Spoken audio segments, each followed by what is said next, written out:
Film dimulai dengan memperkenalkan dua kakak beradik yang terlihat sedang berburu rusa.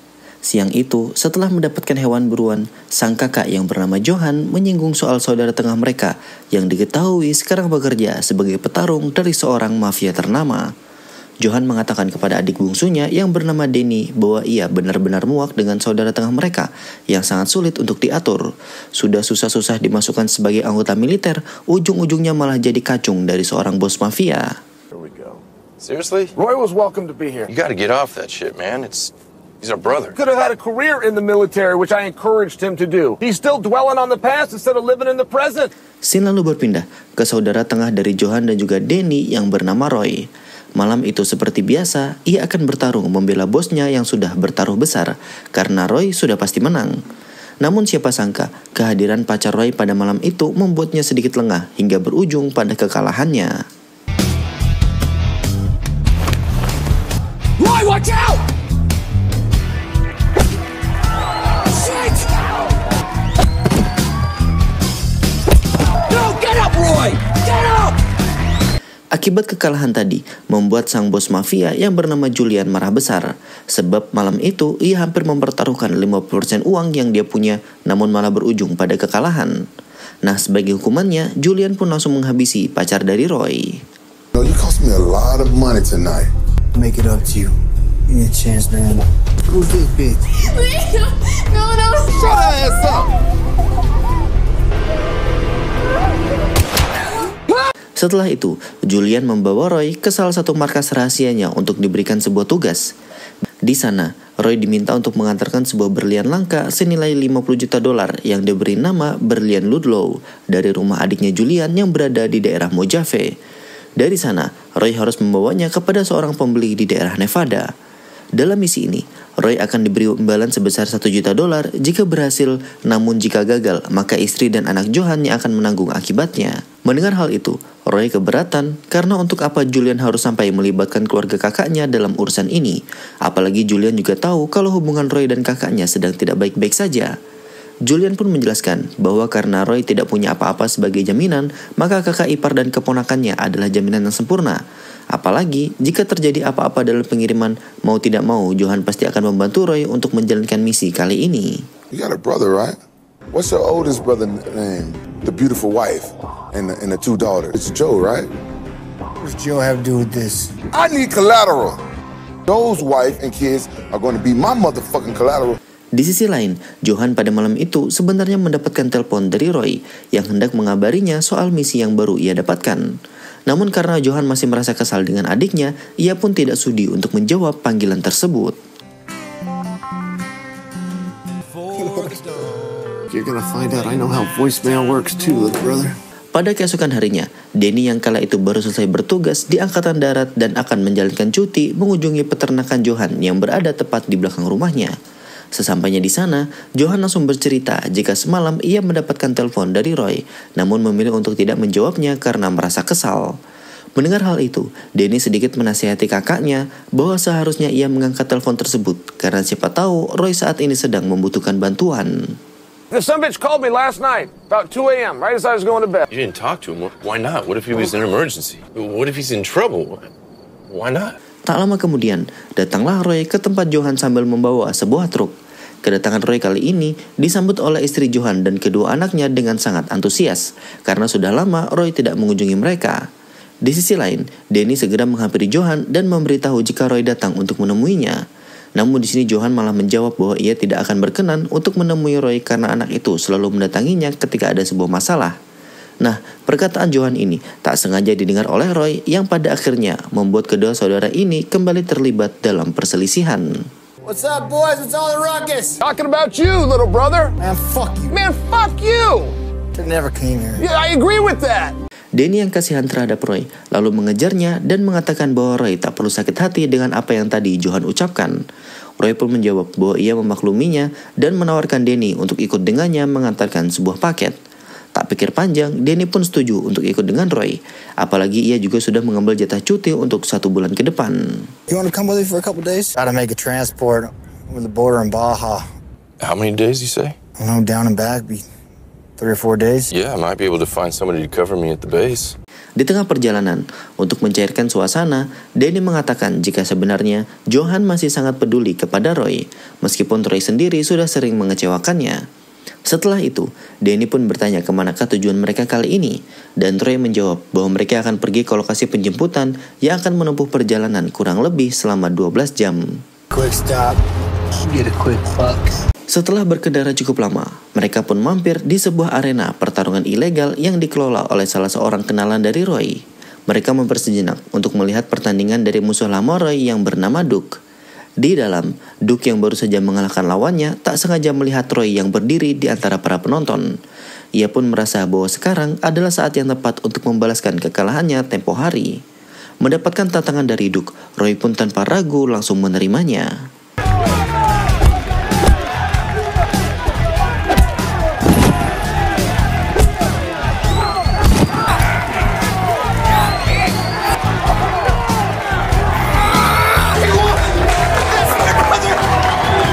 Pada keesokan harinya, Roy dan Danny akhirnya tiba di lokasi penjemputan.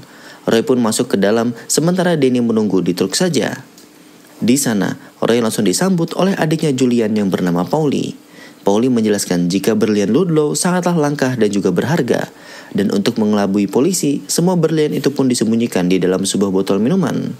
Tak lupa juga, Paulie mengingatkan kepada Roy bahwa ia harus berhasil dalam misi kali ini jika tidak ingin kakak ipar sekaligus keponakannya dihabisi oleh Julian.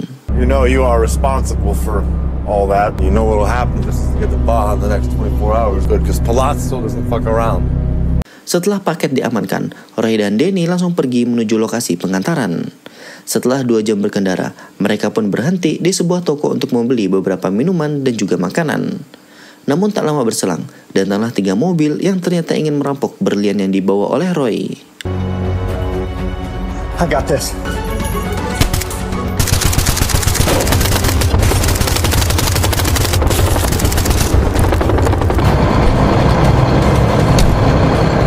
Melihat berliannya dirampok, Roy dan Danny langsung bergegas mengejar mereka menggunakan mobil dari pemilik toko yang sudah tewas. Roy, I think that's the clerk's car. Come on, we need to find the keys.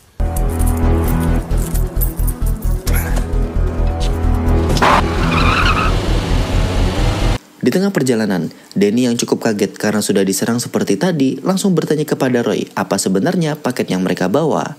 Di sini Roy memilih untuk diam dan tidak menjawab pertanyaan dari Danny. Tak lama kemudian, kerumunan perampok terlihat di depan mereka, sehingga asik tembak-tembakan pun menjadi tak terhindarkan.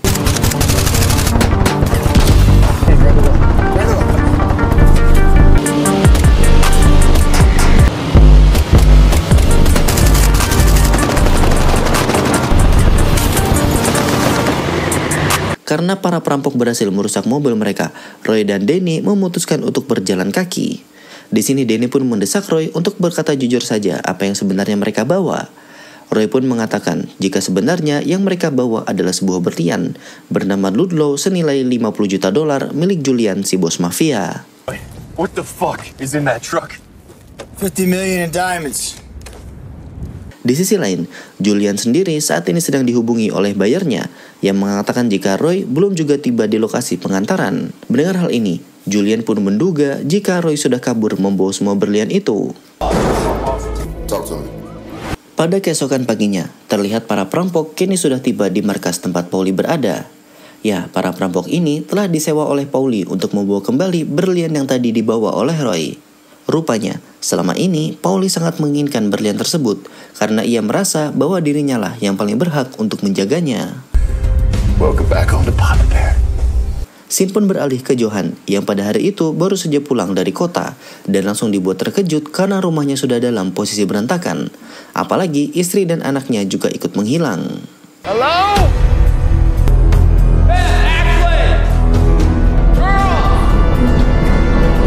Di sisi lain, Roy dan juga Danny yang terus berjalan kaki pada akhirnya tiba di sebuah shelter dan berhasil menemukan sinyal. Tak berselang lama, Roy pun dihubungi oleh Julian yang menanyakan di mana posisi berlian itu sekarang. Roy pun akhirnya menjelaskan semua kronologi perampokan yang ia alami kemarin.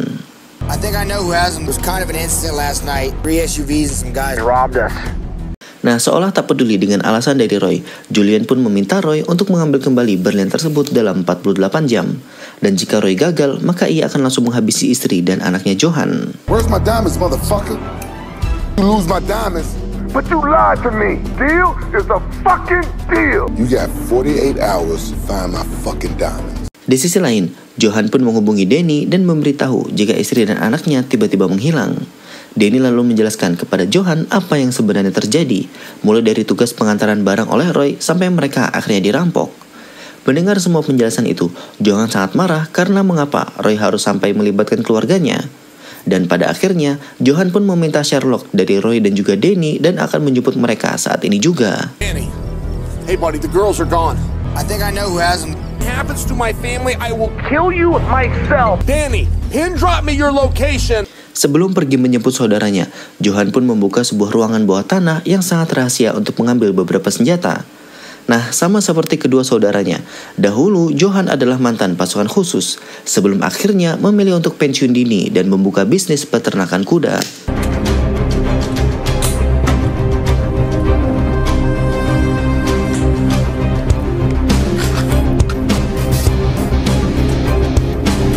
Setelah telepon dari Johan mati, Danny yang awalnya bersimpati kepada Roy kini berubah dan memarahinya. Karena Roy sudah membuat keluarga Johan berada dalam bahaya. Pertikaian ini membuat Roy dan juga Danny akhirnya diam-diaman sampai Johan menjemput mereka. Danny! Fuck you, Roy. Danny! Saat hari sudah malam, Johan pun tiba di lokasi saudaranya. Di sini Johan langsung memberikan Roy sebuah pelajaran karena merasa sangat kesal. Whoa, stop!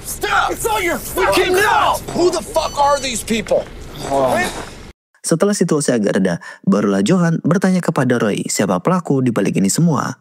Roy pun menjawab jika Julian, sang bos mafia, adalah otak di balik penculikan keluarga Johan. Ia juga sangat yakin jika saat ini, Julian pasti sedang berada di rumahnya yang berjarak sekitar 7 jam dari lokasi mereka. Nah, tanpa membuang waktu lagi, mereka bertiga pun langsung pergi ke sana.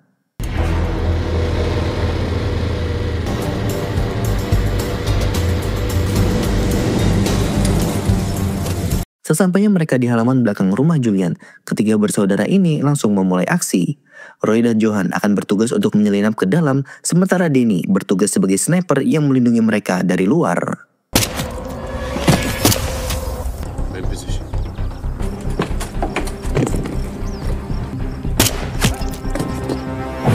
Di saat yang bersamaan, Pauli juga tiba-tiba datang melalui pintu depan. Kedatangan Pauli ini membuat Julian langsung emosi karena ia sudah pernah memperingati adiknya untuk tidak mengganggu dirinya saat sedang bersama wanita. Mendengar perkataan Julian, Pauli tidak ambil pusing hingga tiba-tiba. What the fuck is so goddamn important that you got a cock block on me?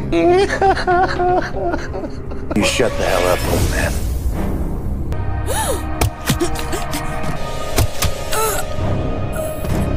Setelah menghabisi para wanita yang bersama Julian, Pauli lalu mengatakan bahwa era kepemimpinan Julian sebagai bos mafia akan segera berakhir dan dirinya akan mengambil alih kekuasaan. Nah, dari scene ini kita akhirnya diberitahu bahwa ada semacam konflik internal di tubuh mafia karena Julian dan juga Pauli. Rupanya kelompok mafia ini dulunya dipimpin oleh paman mereka yang tidak memiliki anak. Kala itu, Pauli yang merasa punya kontribusi besar terhadap kas organisasi merasa bahwa dirinya lah yang pantas memimpin kelompok ini. Namun sayang, semua ekspektasi itu pada akhirnya tidak terwujud karena pamannya lebih percaya kepada Julian. My great uncle looked like a son. This is my blood family. You're not even a real Palaz. I loved him more than your so-called blood family. And not you. Spoiled millennial fucks! Di saat yang bersamaan, Johan dan juga Roy akhirnya berhasil masuk ke dalam dan mulai menghabisi beberapa anggota mafia yang berjaga di sana.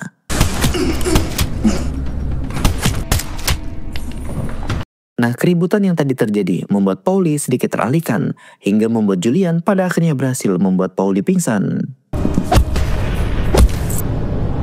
Tak lama setelah itu, Johan pun tiba di ruangan Julian dan mereka pun saling todong-menodong.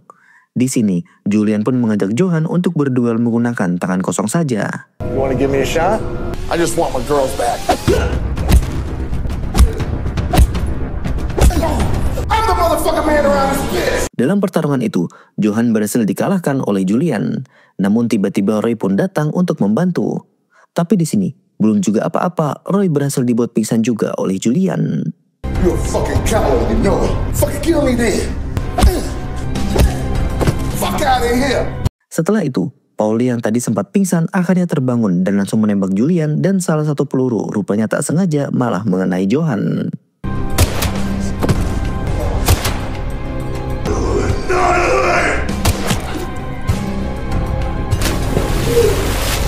Tak lama berselang, anak buah Julian tiba di dalam dan terkejut melihat apa yang terjadi. Pauli pun memanipulasi cerita bahwa Julian telah tewas dibunuh oleh Johan dan juga Roy. Nah, karena Johan sudah berhasil ia tembak mati, maka Pauli pun memerintahkan anak buah Julian untuk membawa Roy pergi ke markasnya. I had to shoot these motherfuckers. They took out Julian. Take him back to the mine and test them both. Saat semua orang sudah pergi, Danny pun masuk ke dalam dan mendapati kalau Johan masih hidup. Rupanya tembakan Pauli tadi hanya mengenai rompi anti peluru yang ia kenakan. Di sini, Johan bertanya kepada Danny apakah ia tahu di mana markas Pauli berada, karena Roy sudah dibawa pergi ke sana. Danny pun menjawab tentu saja ia tahu karena kemarin ia ikut mengambil paket.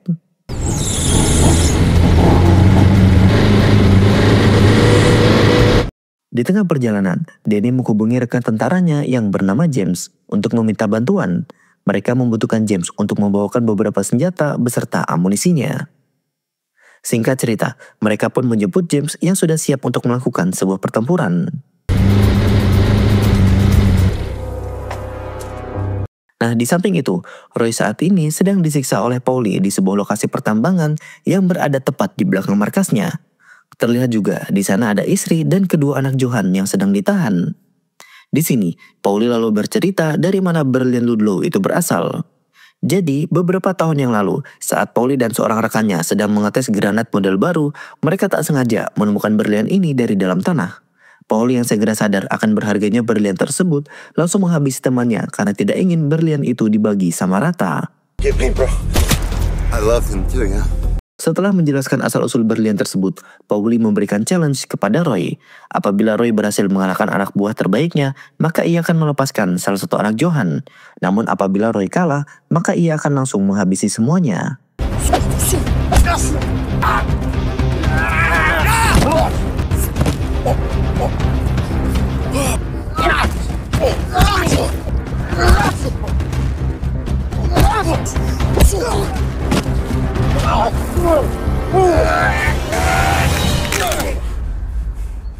Di sisi lain, Johan, Danny, dan James akhirnya tiba di lokasi pertambangan.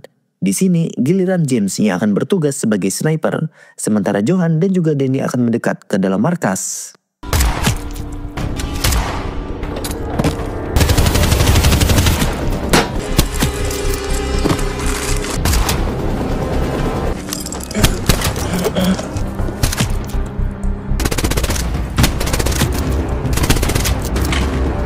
Di tengah pertempuran, James berhasil dibunuh oleh anak buah Pauli yang berhasil menemukan lokasinya.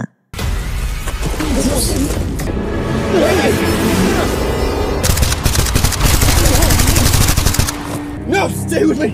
Stay with me, buddy. Di saat yang bersamaan, Roy yang melihat jika istri dan anak Johan tak lagi dijaga langsung berusaha menyelamatkan mereka. Pauli sendiri yang sadar jika sedang diserang berusaha kabur dari sana. Namun sayang, ia sudah lebih dulu dicegat oleh Johan. Saat mau ditembak, rupanya Johan sudah kehabisan peluru hingga perkelahian di antara keduanya menjadi tak terhindarkan.